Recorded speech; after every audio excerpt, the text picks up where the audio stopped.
కీడు చేయవారు కీడు చేయవారు నిర్మూలన అవుతుంది, కానీ యెహోవా కొరకు కనిపెట్టుకుని వారు దేశం సంతరించుకుంటారు. దేవుని స్తోత్రం కలుగుతారు. హల్లెలూయా, హల్లెలూయా. చూడండి, యెహోవా కొరకు కనిపెట్టుకొని ఏం చేస్తారు? దేశాన్ని సంతరించుకుంటారండి. దేశంలో సమస్తం కూడా స్వాధీనపరుచుకునే ఒక శక్తి భక్తిలోనే వాక్యంలోనే ఉంది. అందుకని యెహోవా కొరకు కనిపెట్టుకుని వారి దేశమును సంతరించుకుంటారు. ఆ విధంగా 11వ వచనం చదవనము. దీనులు భూమిని సంతరించుకుందరు, దేవుని స్తోత్రం కలుగుగాక. దీనులు భూమిని సంతరించుకుందరు, బహు క్షామం కలిగి సుఖించదు. ఎవరండి?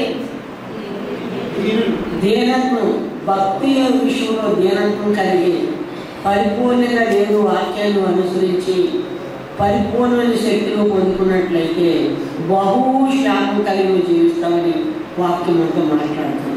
బహుశ్యామం అని దీనులు భూమిని స్వాతంత్రించుకుందరు, బహుశ్యామం కలిగి సూచించదు. ఈ విధంగా దేవుని వాక్యం ద్వారా మనం అన్ని విషయాలు ప్రయోజనకరమైన కార్యాలు చదువుతాం. అందుకని ఈ లోక సంబంధమైన సాధకం కంటే మనం ఆత్మ సంబంధమైన సాధకం దైవభక్తి అన్ని విషయాల్లో ప్రయోజనకరమైంది. ఈ దైవభక్తి చేసినట్లయితే మన కుటుంబాలు, మన జీవితాల్లో, మన ఒక ఈ లోక సంబంధంలో అన్ని విషయాలు ప్రయోజనకరంగా, మేలుకరంగా, దేవునికరంగా ఉంటామని ఇప్పుడు వాక్యం మనతో మాట్లాడుతున్నారు. దేవుని స్తోత్రం కలుగుతుంది. హల్లెలూయా, హల్లెలూయా. 84వ కీర్తన కూడా చదవనము. 84.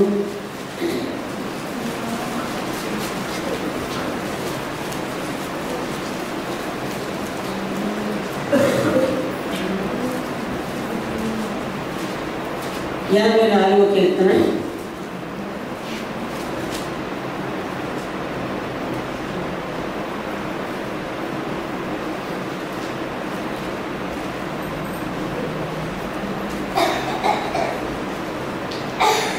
11వ వచనం చూడండి.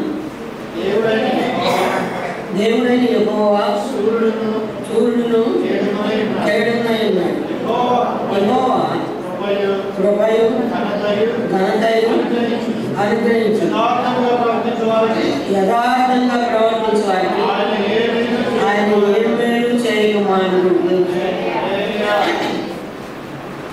యథార్థంగా ప్రవర్తించే వారికి ఆయన ఏ మేలు చేయకుమారుడు.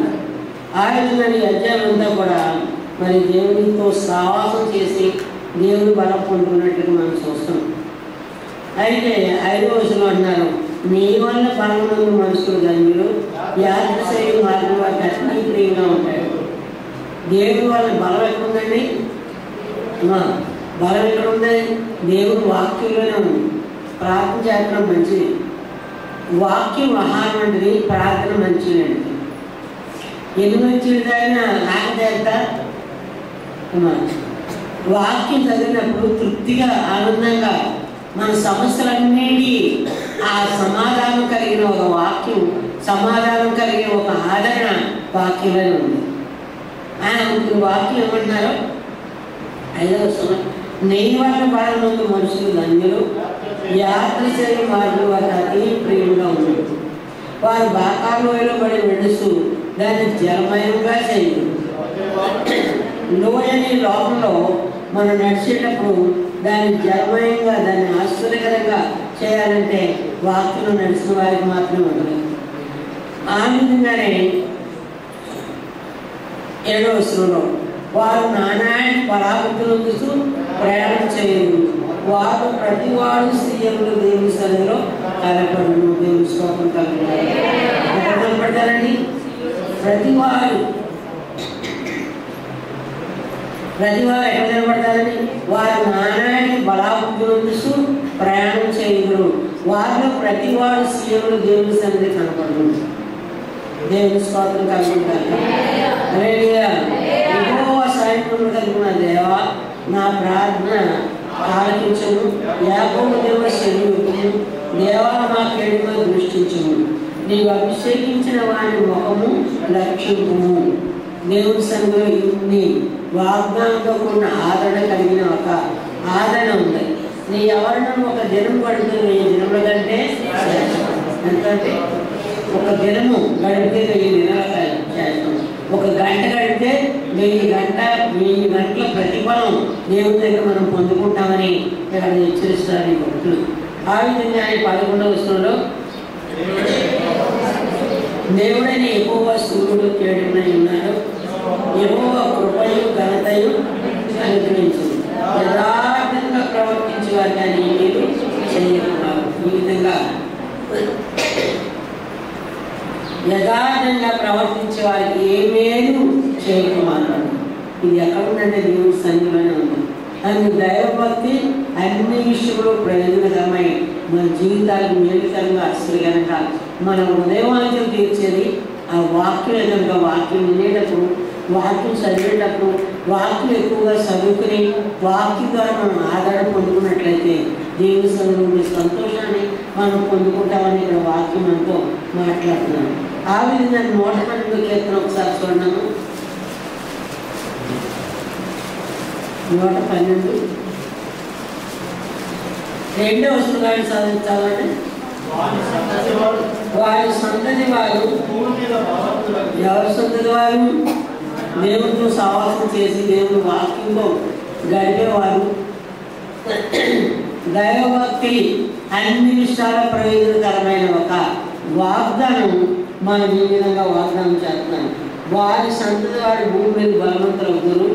యథార్థవంతులు వంశం దీవించబడతారు. దేవుని స్తోత్రం కలుగుతారు.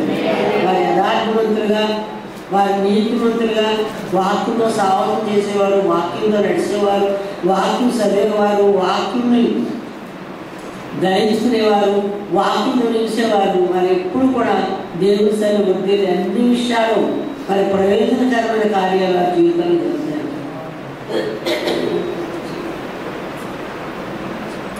యథార్థవంతులు వంశం వారు దీవించబడతారు. కలిమి సంపద వారి ఎట్టుందంటారు ఉంటుంది. వారి నీతి నిత్యము ఉంటుంది. వారి ఇంట్లో కలిమి సంపద ఉట్టిగానే మనం భక్తి చేస్తే వచ్చేస్తాం, కష్టపడితే కానీ. కాబట్టి గురించి కొంతమంది ఉదయకాలం చీకటితో ఎక్కుతారు, సాయంకాలం వరకు కూడా ప్రయాసపడి ఆ ఒక అసహ్యన ఆశ్రితం కలిగించే భక్తి చేయకుండా వచ్చి పడుకుంటారు. మళ్ళీ వెళ్తారు. మళ్ళీ మా స్వామి ప్రసంగంలో చెప్తున్నారు, వారు ఏడుకుని లేచి చాలా రాత్రి వరకు కష్టపడుతున్నా వారి కష్టాల జీతం ప్రయోజనకరమే కాదండి. నువ్వు కొంచెం భక్తి చేసినా పరిపూర్ణంగా దేవుని సన్నిధిలో ఉన్నట్లయితే పరిపూర్ణమైన ఆశీర్వాదాలు దేవుని వస్తాయి. ఒక మనిషి గొప్పవాడు కావాలంటే యెహోవా ఆశీర్వదిస్తేనే గొప్పవాడు కావాలంట. యెహోవా ఆశీర్వదించి దేవుని ఆశీర్వదించేది గొప్పదనమే కాదు, ఘనత గౌరవము. మీ లోకంలో మంచి పేరు ప్రతిష్టలు రావాలంటే దేవుని వాక్యమైన అనుకుంటున్నాం. అందుకే ఇక్కడ 3వ వస్తువు ఏమన్నారు, కలిమి సంపద కూడా వాళ్ళ ఇంట్లో ఉంటుంది. ఎవరింట్లో? దైవభక్తి అన్ని విషయంలో ప్రయోజనకరం. దైవభక్తి చేసిన వారి ఇంట్లో మరి కలిమి సంపద వారి ఇంట్లో ఉండను. వారి నీతి నిత్యము నిలుస్తుంది. యథార్థవంతులు శిల్పులో వెలుగు పుట్టును. వారి కటాక్షము వాత్సల్యం నీతి కలవాలి. ఎక్కడ వారి లోకమైన శిల్పులో వారు నడిచినప్పటికీ వారిలో చీకటి కమ్ముదండి, వెలుగు కమ్మి ఉంటుంది. వారి ఇంటి చుట్టూ, వారి బిడ్డల చుట్టూ, వారి చుట్టూ ఏముంటుందండి? వెలుగు. వాక్య ద్వారానే యథార్థవంతులు అవుతాం. వాక్యాన్ని చదివితేనే యథార్థవంతులు అవుతాం. చదువుతులే కాదు, వాక్యాన్ని ఆశ్రయించినట్లయితే ఆ వెలుగు మనతో ఉండి మన చీకటి స్థలాల్లోంచి వెలుగు స్థలాల్లో నడిచి మన మార్గాలని సరళం చేస్తారు. వారి కటాక్షంలో వాత్సల్యత నీతి కలవాలి. దయాళులు అప్పించేవారు బాధలు. ఎవరండి దయాళులు? అప్పించేవారు బాధలు. ఒకరు ఇష్టాన్ని వారు పుచ్చుకోండి. ఈ విధంగా వాక్యంలోనే అన్నీ కూడా అన్నీ ఉన్నాయి. ప్రార్థనలోనే అన్నీ అన్నీ ఉన్నాయి. ప్రార్థన చేస్తాం కాదు, ప్రార్థన చేస్తాం మంచిది చెయ్యాలి, లేకపోతే ఆత్మహత్య. కానీ వాక్యం ప్రార్థన ఒక రెక్క వాక్యం ఒక రెక్క ప్రార్థన చేసినట్లయితే ఈ పరిపూర్ణత వాగ్దానాన్ని మనం పొందుకుంటామని వాక్యం చదివిస్తున్నాను. ఆ విధంగానే అట్టి వారు ఎప్పుడూ కలిగింపబడరు. ఆరోగ్యం వారు ఎప్పుడు కలిగింపబడరు. నీతి మందులు నిత్యము జ్ఞాపకంలో అదే నీతి మందులు ఎవరు జ్ఞాపకంలో ఉంటారు? దేవుడి జ్ఞాపకంలో. నీతి మందులు భూమి మీద ఆయన చూసినప్పుడంట నీతి మందులు నక్షత్రాలే మెరిసి నక్షత్రాలే భూమి నుంచి దేవుడిని కనపడుతూ ఉంటారు. అది నీతి మందులు ఏమో ఎలా ఉంటారండి? నిత్యము ఎవరి జ్ఞాపకంలో ఉంటారు? దేవుడి జ్ఞాపకంలో ఉంటారు. వారి హృదయం యెహోవాను ఆశ్రయించి స్థిరముగా ఉండును, వారు దుర్వార్తలు జరిగి స్తోత్రం కలుగుతుంది. వారి హృదయం ఎలా ఉంటుందండి? ధైర్యంగా బలంగా మరి స్థిరంగా దేవుడి వాక్యంలో ఉన్నారంటే స్థిరంగా ఉంటుంది. ఏ దుర్వార్త ఎలాంటి సమస్య ఎలాంటి మరి భయంకర సందర్భంలో కూడా నాలో ఉండే నా దేవుడు నాలో ఉన్నారు, నాలో ఉండే దేవుడు నేను ధరించుకున్నాను, నేను దేవుడు వాక్యమైన ఖడ్గాన్ని పట్టుకున్నాను, నాకేమి భయం లేదు. వారు ధైర్యంగా ఉంటారు. వారి మనసు స్థిరముగా ఉంది. ఎలా ఉంటుందండి? స్థిరంగా ఎప్పుడు అవుతామంటే భక్తులు సాధకం చేసినప్పుడు వాడి గాత్రం కలిగి పేదలకు ఇచ్చను, వారి నీళ్ళు నిత్యము నిలుస్తును, వారి కొమ్ము గంట నుండి హెచ్చింపబడును. భక్తిని దాని చూసి చింతపడుతును, వారు పడులు కొరకు క్షీణించిపోతున్నారు. భక్తిహీన ఆశ మూడు బాగా ఉంటుంది. భక్తిహీన ఏం చేస్తారండి? దాన్ని చూసి చింతపడతారు. భక్తిహీన పండు కొరకు క్షీణించిపోతారు. భక్తిహీన ఆశ భంగమైపోతుంది. అయితే భక్తుల ఆశ తీర్చబడతాయి. ఇక్కడ వాక్యంలో మనం 9వ వచనం ఏమంటారు? వాడు గాత్రం కలిగి పేదలకు ఇచ్చను, వారి నీతి నిత్యము నిలుస్తును, వారి కొమ్ము ఘనతలని నిత్యపడను. ఈ విధంగా దైవభక్తి చేసిన వారు వాక్యం నిలుస్తున్నారు. వారు ఉదయవాక్యం తీర్చబడతాయి, వారి ఉద్దేశాలు తీర్చబడతాయి. హృదయాంగా సంతోషం కలిగి దేవుని సంఘం వారు ఉద్యోగుతారు. కనుక ఈ విధంగా సంఘం చేయాలని అపోస్తలుడైన పౌలు గారు తిమోతితో రాస్తున్నారు. ఈ విధంగా భక్తులు సాధకం చేసే వాక్యం మనం ఉండాలి. ఆ విధంగానే ఇక్కడ 145వ కీర్తన కూడా ఒకసారి తీయనము.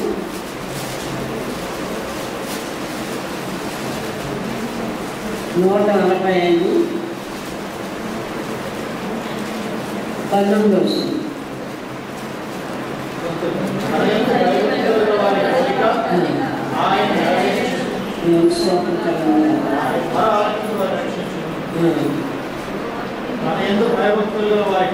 తన యందు భయభక్తులు గల వారి కోరిక ఆయన నెరవేర్చును, వారి మొర ఆలకించి వారిని రక్షించును. యెహోవా తను ప్రేమించు వారందరినీ కాపాడును. దేవుని స్తోత్రం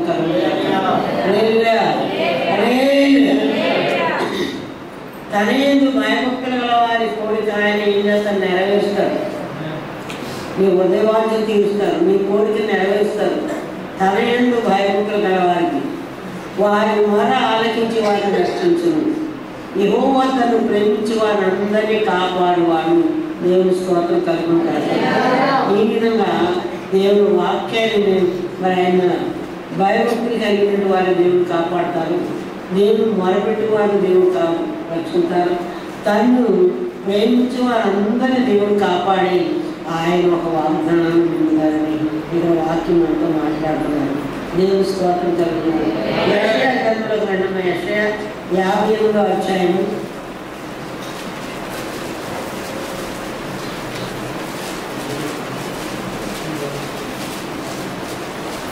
58వ అధ్యాయం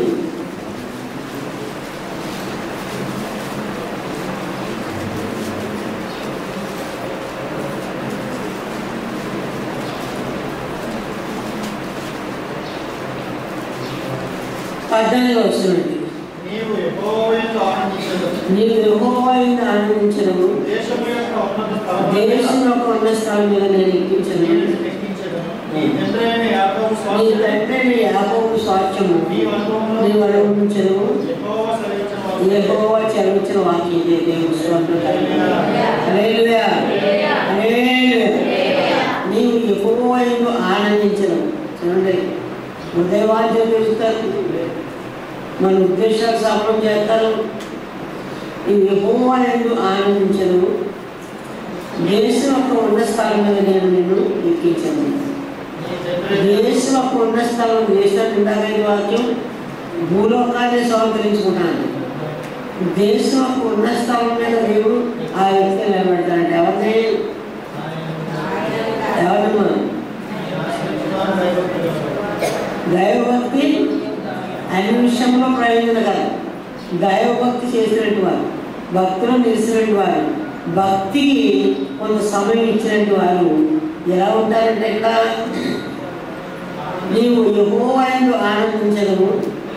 దేశం యొక్క ఉన్న స్థలం మీద ఆయన నేను ఎక్కించాను. నీ తండ్రి యాకోబు స్వాస్థ్యము నీ అనుభవంలో ఉందని ఈ యెహోవా చదివించిన వాక్యతే. దేవుడు ఈ విధంగా చదివిస్తున్నాడు. ఎవరైతే భక్తి చేస్తారో, ఎవరైతే దేవుని వెంబడిస్తారో, ఎవరైతే దేవుని అడుగులో అడుగేసి దేవునితో ఉంటారో వారి దేశం మీద దేవుడు ఎక్కిస్తారంట. దేవుని స్తోత్రం. హల్లెలూయా, హల్లెలూయా. ఉన్న స్థలం మీద దేవుడు నిలబెడతారంట. ఉన్న స్థలంలో వారిని ఆశీర్వదిస్తారంట. ఏ విధంగా మనుషుడికి ఎంతో ఘనత, గొప్ప గౌరవం, మనుషుడికి ఎన్నో ఆశీర్వాదాలు దేవుడు ఇచ్చారు. కానీ ఈ భక్తి చేయక దేవుని వాక్యలో మనం నిలక మన యొక్క వాగ్దానం స్వాతంత్రించుకోలేకపోతున్నాం. అందుకని కింద వస్తువుని చూసినప్పుడు నీ తండ్రి నీ యాకోబు స్వాస్థ్యము నీ అనుభవంలో ఉంచేదని. దేవుని స్తోత్రం కలుగును. హల్లెలూయా, హల్లెలూయా. యెహోవా సెలవిచ్చిన వాక్యం ఇదే. దేవుడు ఈ విధంగా నడిచిన వెంటనే ఇలాగా నేను ఆశీర్వదిస్తాను, నేను దీవిస్తానని దేవుడు వాగ్దానం చేస్తున్నారు. అదే 32వ అధ్యాయం కూడా చూడండి అమ్మా. 32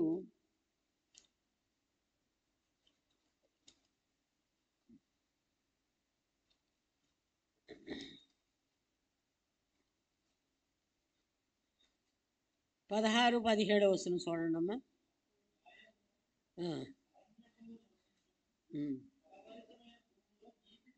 అప్పుడు న్యాయం అరణ్యంలో నివసించును, ఫలభరితమైన భూమి నీతి దిగును.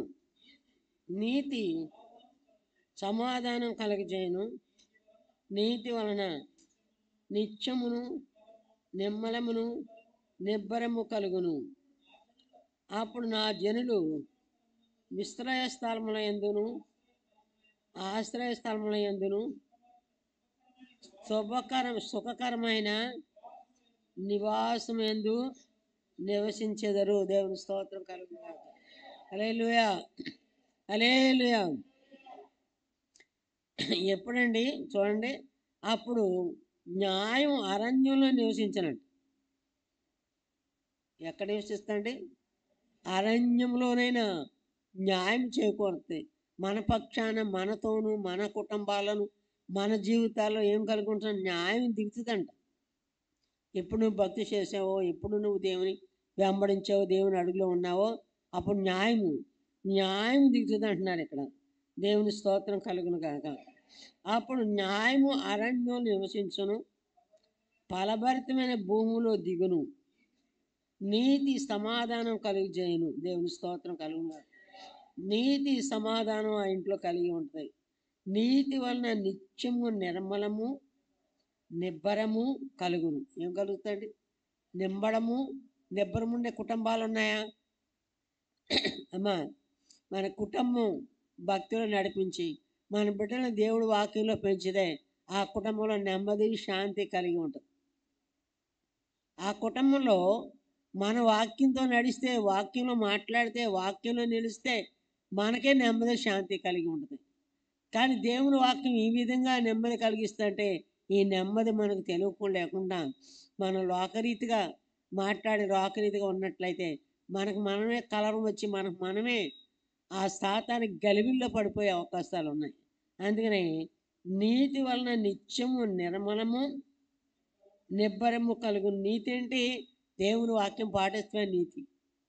దేవుని వాక్యం నడుస్తూ నీతి, దేవుని వాక్యం వెంబడిస్తే నీతి. ఆ నీతిని మనం ధరించుకున్నట్లయితే మన కుటుంబాల్లో సమాధానం, సంతోషం, మన కుటుంబాల ప్రేమ, మమకారం కలిగి ఉంటాం. ఆ విధంగానే అప్పుడు నా జన్ను విశ్రయస్థానం మందును ఆశ్రయస్థానముల యందును సుఖకరమైన నివాసం యందును నివసించెదరు. దేవుని స్తోత్రం కలుగుగాక. కుటుంబాల్లో సుఖం లేకుండా, శాంతి లేకుండా, నిమ్మలం లేకుండా, సమాధానం లేకుండా ఎందుకుంటున్నాయంటే సాతానుకు చోటిస్తున్నాం. ఒక మాటలో మనం సాతానులను ఆహ్వానిస్తున్నాం, ఆ మాటలో సాతానికి ఎక్కువ సమయం ఇస్తున్నాం. అందుకే మన కుటుంబాల్లో సమాధానం లేక, మన కుటుంబాల్లో నెమ్మది లేకుండా మన కుటుంబాల్లో ఉంటుంది. న్యాయం దిగిందంట దేవుని వాక్యంలో ఉండేవారికి. న్యాయం దిగి ఏం జరుగుతుంది ఇక్కడ? నీతి సమాధానం కలుగజేయును, నీతి వల్ల నిత్యము నిర్మలము నిబ్బరము కలుగును. అప్పుడు నా జనుల విశ్రయస్థానముల యందు ఆశ్రయస్థానముల యందును సుఖకరమైన నివాసము యందును నివసించెదరు. ఈ విధమైన వాగ్దానం మన కుటుంబంలో జరగాలి. మన కుటుంబంలో నెమ్మది కలిగి ఉండాలి. మన కుటుంబంలో కలవరం వచ్చే ఆ సమస్య రాకుండా మనం చూసుకోవాలి. అయ్యో ఈ విధంగా ప్రవర్తింతే ఈ కలవరం ఇంట్లోకి వస్తేమో ఈ కలవరం ద్వారా మన కుటుంబం అంతా కలవరం అయిపోద్దని ఆ జ్ఞానం, వివేకం. అందుకనే దేవుని పిల్లలు జ్ఞానం లేకపోతే జ్ఞానం అడగాలంట. ప్రభా నేను ఎలా మాట్లాడాలో, నా కుటుంబాన్ని ఎలా నడిపించుకోవాలో, నా బిడ్డల్ని ఎలా నడిపించుకోవాలో, నా కుటుంబం ఏ విధంగా మరి ఒక ప్రవర్తించుకోవాలో అని జ్ఞానం కొదువు ఉంటే అపోస్తులైన పౌలు గారు అనేక చోట్ల జ్ఞానం గురించి చెప్తున్నారు. తర్వాత యాకోబులో కూడా జ్ఞానం మీకు కొదగా ఉన్నట్లయితే దేవుణ్ణి అడగండి, దేవుడు ఇస్తా అంటున్నారు. అది మన కుటుంబం ఇలాంటి నెమ్మది కలిగి ఉండాలి. అప్పుడు ఆత్మీయంగా సంతోషం, ఆనందం ఎప్పుడు కూడా చెప్పలేని, వినలేని ఆ ఒక సంతోషకరమైన కార్యాలు మన కుటుంబాలు, మన జీవితాల్లో జరుగుతాయి. అయితే ఇది నెమ్మది ఎక్కడి నుంచి వస్తుందంటే అది మనలో నుంచే వచ్చింది, మనలోనే ఉంది. మన జీవితాలు మనం దేవుని వాక్యంలో సరిపెట్టుకుని, దేవుని వాక్యంలో, దేవుని అడుగులో, దేవుని నియమాల్లో నిలిచినట్లయితే ఈ నీతి, సమాధానం, ఈ నెమ్మది మనలో ఉంటుందని ఇక్కడ దేవుని వాక్యం మనతో మాట్లాడుతున్నారు. దేవుని స్తోత్రం కలుగును గాక.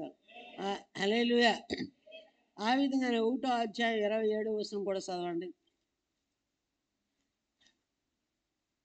1వ అధ్యాయము చదువు. సియోనుకు న్యాయం జరుగును,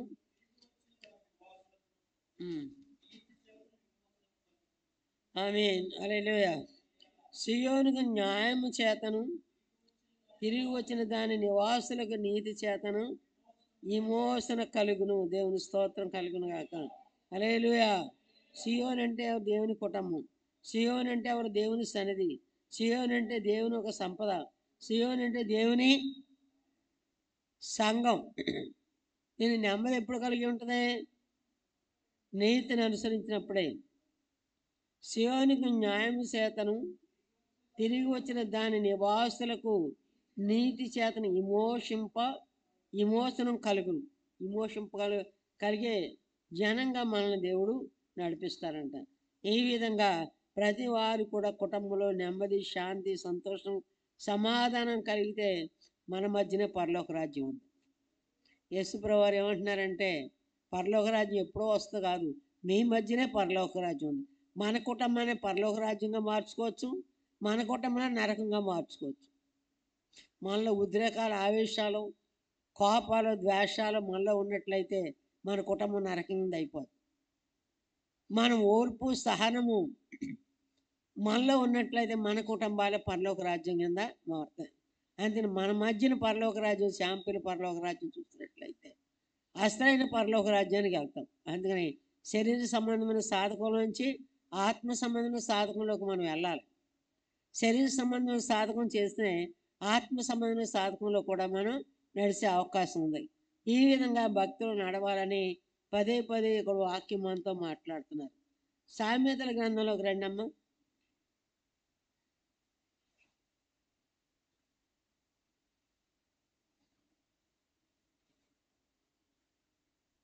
దేవా స్తోత్రం, స్తోత్రం. సామెతలు 19వ అధ్యాయం 23వ వచనం చూడండమ్మా. యెహోవా యందు భయభక్తులు కలిగి ఉండుట, ఆ, అట్టి కలిగిన వాడు తృప్తుడై అపాయం లేకుండా ఏం చేస్తారండి? ఏది కలిగిన వారు? యెహోవా యందు భయభక్తులు కలిగి ఉండడం జీవ సాధనము. అది కలిగిన వాడు తృప్తుడై అపాయం లేకుండా బ్రతకాలంటే దేవుని సన్నిధిలో సాధకం చేసేవారుగా ఉండాలి. యెహోవా యందు భయభక్తులు కలిగి ఉండటం జీవ సాధకం. జీవాన్ని సాధకం చేసుకుని మన జీవాన్ని సంపాదించుకుంటాం. అది కలిగిన వాడు తృప్తుడై అపాయం లేకుండా బ్రతుకుతాడంట. అంటే లోకంలో మరణమనే భయం లేకుండా దేవునితో దేవునితో సావాసం చేస్తున్నాడు కనుక వాడు మరణమైన భయం లేకుండా, ఈ లోకంలో భయం లేకుండా బ్రతుకుతాడంట. అది కలిగిన వాడు తృప్తుడై అపాయం లేకుండా బ్రతుకును. దేవుని స్తోత్రం కలుగును గాక. హల్లెలూయా. 24:4 చదవండమ్మా. 22:4.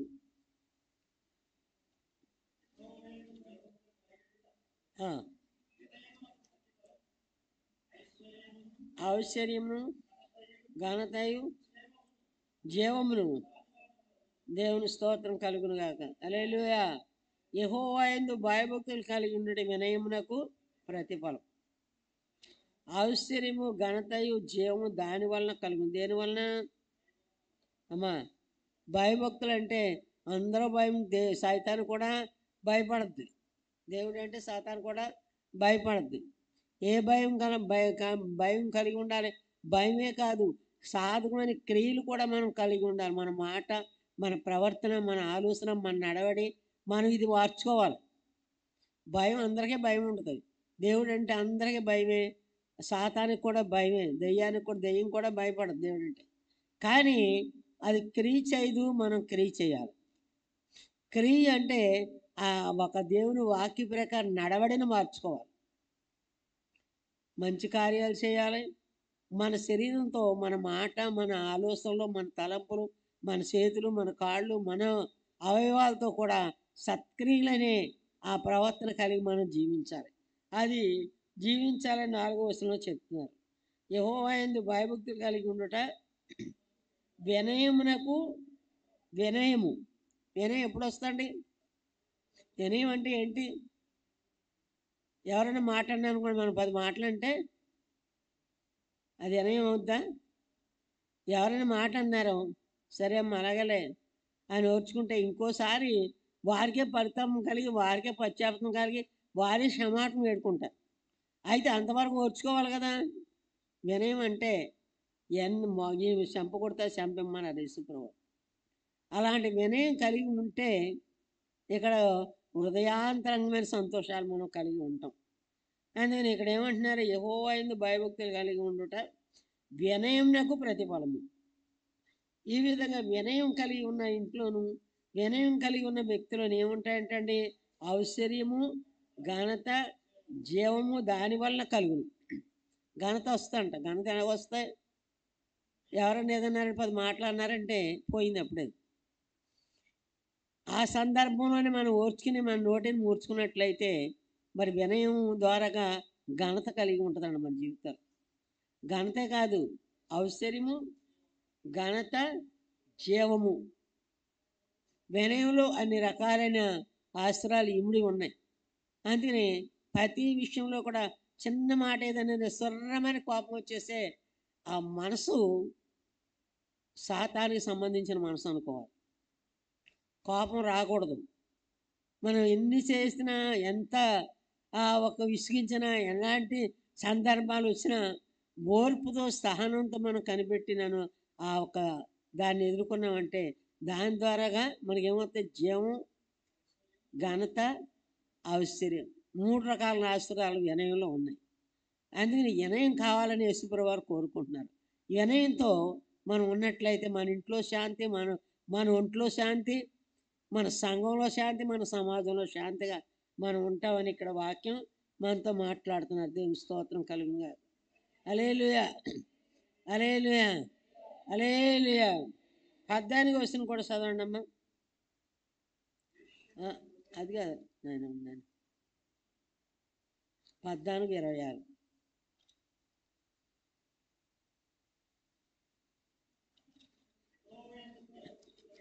యెహోవా యందు భయభక్తులు కలిగి ఉండట బహు ధైర్యం పుట్టించును. అట్టివారి పిల్లలకు ఆశ్రయస్థానం కలదు. యెహోవా యందు భయభక్తి కలిగి ఉండుట జీవపు ఓట, అది మరణపాశంలో నుండి విడిపించును. దేవుని స్తోత్రం కలుగును గాక. హల్లెలూయా. యెహోవా యందు భయభక్తులు కలిగి ఉండుట బహు ధైర్యం పుట్టించును. దేవుని భయంతో దేవునితో నడిచేవనుకో ఎలాంటి అపాయమైతే నువ్వు భయపడే అవసరం లేదు. బహుధైర్యము ఒక సింహంలే భయం కలిగి ఉంటాం. దావీదు మహారాజు చిన్న వయసులోంచి ఆయన బైబిల్లో రాయలేదు, కానీ ఆయన చరిత్ర ఏర్పడగా రాశారు. ఆయన చిన్న వయసులోనే ఆయన అన్నదమ్ములు ఆయన్ని చూసేవారు కాదు. ఆయన తల్లి ఆయన్ని చూసి పెంటుకుంటాక లేదు, అవకాశం లేదు. అది ఒక కథ జరిగింది. ఆయన ఆయన ఏలియా గారు ఆయన ఒక అమ్మాయిని పెళ్లి చేసుకున్నారు. ఇశ్రాయేల్ అమ్మాయి కాదు, ఆవిడ అన్యుల అమ్మాయిని చేసుకున్నారు. ఆవిడ ద్వారాగా ఎంతమంది పుట్టారు? 6 పుట్టారు, 7 పుట్టారు. 7 పుట్టాక కొంతమంది గొడవ పెట్టి ఈ అమ్మాయిని ఉంటాకి వీల్లేదు, నువ్వు అన్యుల అమ్మాయిని చేసుకున్నావు, ఈ అమ్మాయి మన జాతిలో ఉంటాకి వీల్లేదు, వేరు చేసేయమంటే వేరు చేస్తావా, చంపేయమంటావంటే వేరు చేశారు. వేరు చేసి ఆవిడని మళ్ళీ పని మనిషిగా పెట్టుకున్నారు. పని మనిషిగా పెట్టుకున్నప్పుడు ఇంక భార్య కదా ఆయన మా ఆవిడతో మళ్ళీ కలుసుకున్నప్పుడు దావీదు పుట్టాడు. ఆ దావీదుని వ్యభిచార ద్వారా పుట్టాడు ఈ అబ్బాయిని చంపేయాలని అన్నదమ్ములు 7 అన్నదమ్ములు కూడా ఖర్చు పెట్టారంట. ఖర్చు పెట్టినప్పుడు ఆ 7 అన్నదమ్ములకి అందకుండా తండ్రి ఏం చేశాడంటే గొర్రెలు కాపరిగా పంపించేసి చిన్నప్పుడే అడవిలో ఉండేలాగా. ఆ తల్లికి ఒక అన్నం పంపిదే ఇంక అక్కడే ఉండేవాడు. తల్లి చెప్పేదంట, నాయన ఎవరు విడిచిపెట్టినా దేవుడిని నేను విడిచిపెట్టను, నువ్వు దేవుని భయభక్తిగా ఉండు, చిన్న వయసులోంచే దేవుని మీద ఆనుకో, దేవుని ప్రార్థన చేసుకో, దేవునితో నువ్వు కలిసి ఉండు, దేవునితో జీవించని చిన్న వయసులో ఎవ్వరూ లేరు ఇంకా ఆదరణ. ఒక్కడే అడవిలో ఉంటూ దేవా దేవా దేవా నన్ను రక్షించని ప్రార్థన చేసేవాడు. తల్లి ఇంటికాడ ఉండేది, తల్లి వెళ్తాకి వెళ్ళలేదు.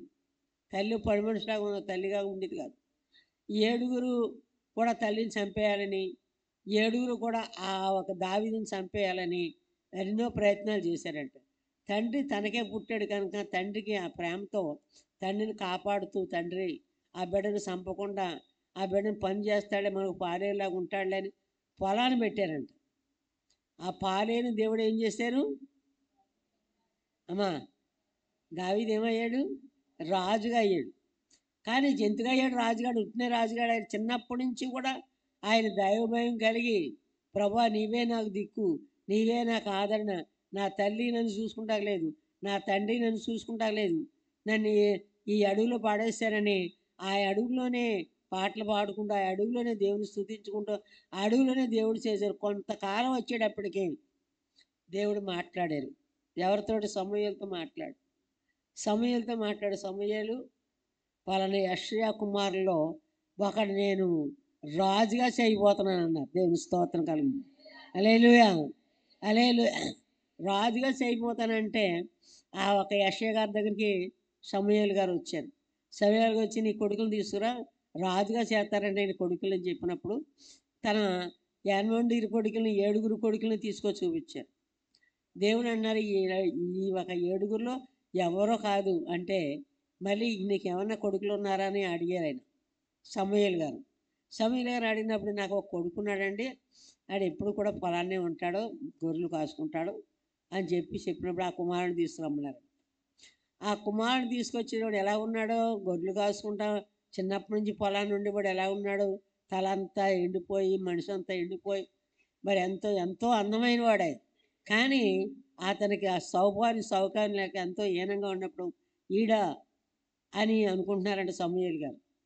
కానీ దేవుడు అంటున్నాడు, అతనే నేను ఏర్పరచుకున్న నా చిత్తాను ప్రకారంగా నా ఆలోచన ప్రకారం నడిచేవాడు అతన్ని అభిషేకించమన్నారు. దేవుని స్తోత్రం కలుగును గాక. అప్పుడు ఈ ఏడుగురు అన్నదమ్ములు కూడా ఎదుర్కొంటా, తండ్రి ఎదుర్కొంటా, ఎవరైతే ద్వేషించారో, ఎవరైతే చంపేయాలనుకున్నారో, ఎవరైతే అవమానపరిచారో, ఎవరైతే దూషించారో వాళ్ళు ఎదుర్కొంటా దేవుడు నేను రాజుగా చేస్తున్నాడు సమూయేలు గారు ఆయన్ని అభిషేకించారు. ఆ విధంగా దేవుని ఆశ్రయం, దేవుని సావాసం, దేవునితో నిలిచి నడిచేవారు ఆ విధంగా దీవించబడతారని ఇక్కడ వాక్యం మాట్లాడుతున్నారు. ఏమంటున్నారు ఇక్కడ? యెహోవా యందు భయభక్తులు కలిగి ఉండుట బహుధైర్యం పుట్టించును, అట్టి వాని పిల్లల ఆశ్రయ స్థానము కలదు. యెహోవా యందు భయభక్తులు కలిగి ఉండుట జీవపు ఓట, అది మరణపాశంలో నుండి విడిపించను, మరణంలోకి వెళ్ళకుండా జీవంలోకి విడి. ఆ విధంగానే బహుధైర్యం కలిగిన చిన్న వయసులోంచి భక్తి చేసిన దావీదు మహారాజు అక్కడ సింహాన్ని చంపారు, ఎలుగుబండిని చంపారు.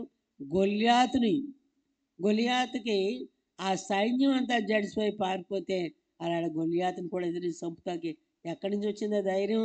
ఆయనకి అప్పుడు 16 సంవత్సరాలు ఎన్నో ఉంటాయంట.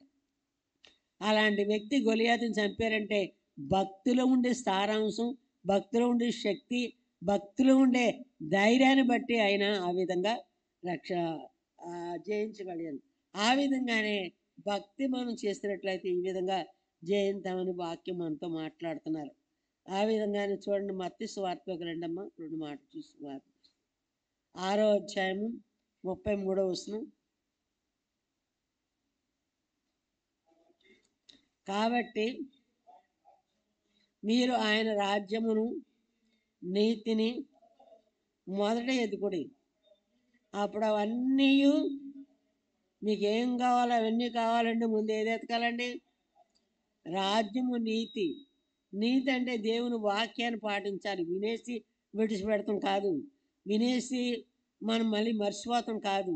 అది కొన్ని వాక్యాలన్నా నెమరు వేసుకుని కొన్ని వాక్యాలన్నా దేవుని ఒక సన్నిధిలో పాటించాలి. పాటించినట్టు వారు ఎలా ఉంటారంటండి?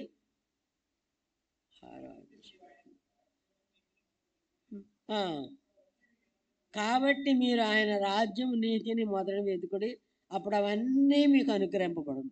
ఏవన్నీ? మనకి మన హృదయాల్లో ఏమున్నాయో, మన ఆలోచనలు ఏమున్నాయో, మన తలంపులు ఏమున్నాయో, మన కుటుంబంలో అవసరాలు ఏమున్నాయో అన్నీ తీర్చాలంటే ముందు ఆయన నీతి, ఆయన రాజ్యం. నువ్వు నీతిలో నిలితే రాజ్యం అదే వస్తాయి, ఈ ఐశ్వర్యాలన్నీ వస్తాయి, ఈ ఆశీర్వాదాలన్నీ వస్తాయి. ముందు నీతి అనే భక్తిలో నిలవాలి. రేపటిని గూర్చి చింతపడుకుడి, రేపటి దినము దాని సంగతులను గూర్చి చింతించను, ఏనాటికి నాటికి వచ్చను. రేపుడి గురించి ఆలోచించక్కర్లేదు, రేపుడి గురించి మనం ఏదో తలంపులు పెట్టుకోక్కర్లేదు. ఏ దేవుని సన్నిధిలో నా నీతి నా రాజ్యాన్ని మీకు అక్కరగా ఉన్నాయన్నీ ఇస్తాడు. మన అక్కర్లు తీర్చే దేవుడు, గొప్ప దేవుడు ఉన్నారు కనుక మనం భక్తి, భయం గల భక్తి చేసినట్లయితే మన అక్కర్లన్నీ కూడా తీర్చబడతాయి. రేపుడు గురించి సంతపడక్కర్లేదు, ఏ రోజు ఆహారాన్ని ఆ రోజే ఇస్తారు. ఒక చెట్టు ఉందనుకోండి, చిన్న చెట్టు అప్పుడు చిన్నగా లేకపోతే పెద్ద చెట్టు అయ్యాక మన కుటుంబాల్లో కూడా అంతే. చిన్న కుటుంబం ఉన్నప్పుడు చిన్నగా లేస్తుంది, పెద్ద కుటుంబం పెరిగినప్పుడు పెద్దగా లేస్తుంది. దేవుని ఒక అనుగ్రహం, అది దేవుని కృప. అది పెద్దది. మన పిల్లలకి ఎలా ఉంటాయో, మన పిల్లల భవిష్యత్తు ఎలా ఉంటుందో, మన పిల్లల భవిష్యత్తు ఏమైపోతుందో, ఈ కొంచెమే రాబడుతుంది అప్పుడు. కానీ మనం ఆలోచించుకోకలేదు. భక్తి చెయ్యి, దేవుని భయభక్తులు కలిగిన భక్తి చేసినట్లయితే ఏ సమయానికి ఏది కావాలో సమస్తం సమకూర్చగల సర్వాధికారనే దేవుని కలిగి ఉన్నాం కానీ చేయాలి. తర్వాత ఇంకొక మాట చూడండి, లోకాసు వార్త 12:30 వచనం చదవండి.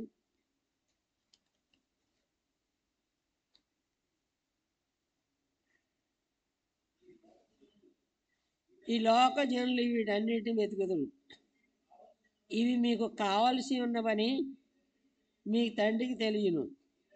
మీరైతే ఆయన రాజ్యమును మొదట వెతుకుడి, దానితో కూడా ఇవి మీకు అనుగ్రహించును. దేవుని స్తోత్రం కలుగును గాక.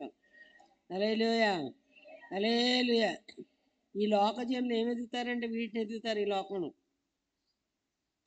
ఈ లోక జనులు వీటిని వెతుకుదురు, ఇవి మీకు కావాల్సి ఉన్నవని మీ తండ్రికి తెలియను. మీరైతే ఆయన రాజ్యమును వెతుకుడి, దానితో కూడా ఇవన్నీ మీకు అనుగ్రహించబడును. దేన్ని ఎతకాలి? ఆయన రాజ్యాన్ని, ఆయన నీతిని ఎదిగితే అన్నీ కూడా దేవుడే మనకి అనుగ్రహిస్తారంట. అందుకని ఆయన రాజ్యం ఎదిగి ఆయన ఒక వాక్యంలో నిలిచినట్లయితే అన్ని విషయాలు మనం ప్రయోజనకరం ఉంటుంది. మూల వాక్యంలోకి వద్దాం.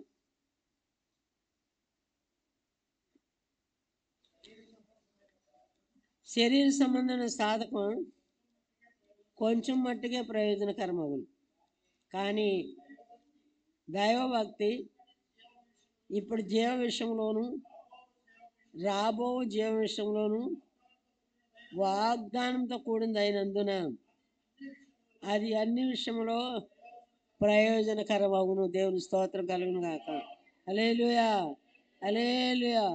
శరీర సాధకమైన మట్టుకు ఎంత అండి? కొంచెం మట్టుకే ప్రయోజనకరము, కానీ దైవభక్తి ఇప్పటి జీవం విషయంలోను రాబో జీవం విషయంలోను వాగ్దానంతో కూడింది అయినందున అది అన్ని విషయంలో మనకే ప్రయోజనం.